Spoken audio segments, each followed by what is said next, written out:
माँ की ममता। एक छोटे से कस्बे में समीर नाम का एक लड़का रहता था। बचपन में ही पिता की मृत्यु हो जाने के कारण परिवार की आर्थिक स्थिति बड़ी दयनीय थी। समीर की माँ कुछ पढ़ी लिखी ज़रूर थी, लेकिन उतनी पढ़ाई से नौकरी कहाँ मिलने वाली थी। सो घर घर बर्तन मांजकर और सिलाई बुनाई का काम करके किसी तरह अपने बच्चे को पढ़ा रही थी। समीर स्वभाव से थोड़ा शर्मीला था और अक्सर चुपचाप बैठा रहता था।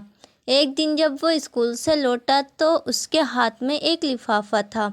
उसने माँ को लिफाफा पकड़ाते हुए कहा, माँ, मास्टर साहब ने तुम्हारे लिए ये चिट्ठी भेजी है, ज़रा देखो तो इसमें क्या लिखा है।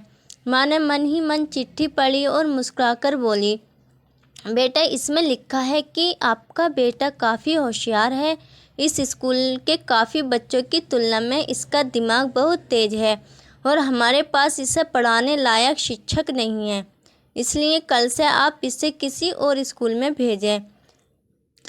ये बात सुनकर समीर को स्कूल न जाने का दुख तो हुआ, पर साथ ही उसका मन आत्मविश्वास से भर गया कि वो कुछ खास है और उसकी बुद्धि तीव्र है।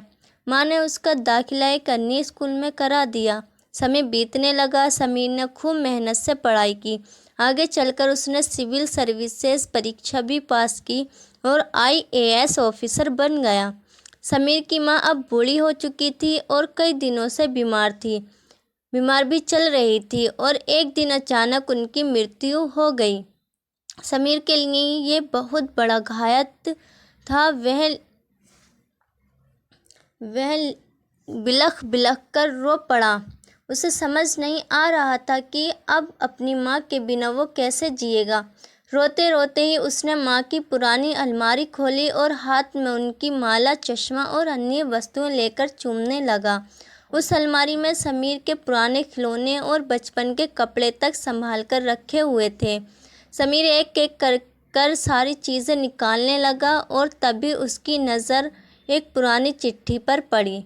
दरअसल ये वही चिट्ठी थी जो मास्टर साहब ने उसे 18 साल पहले दी थी। नम आँखों से समीर उसे पढ़ने लगा। आदरणीय अभिभावक, आपको बताते हुए हमें अफसोस हो रहा है कि आपका बेटा समीर पढ़ाई में बेहद कमज़ोर है और खेल कूद में भी भाग नहीं लेता है। जान पड़ता है कि उम्र के हिसाब से समीर की बुद्धि विकसित नहीं हो पाई है, अतः हम इसे अपने विद्यालय में पढ़ाने में असमर्थ हैं।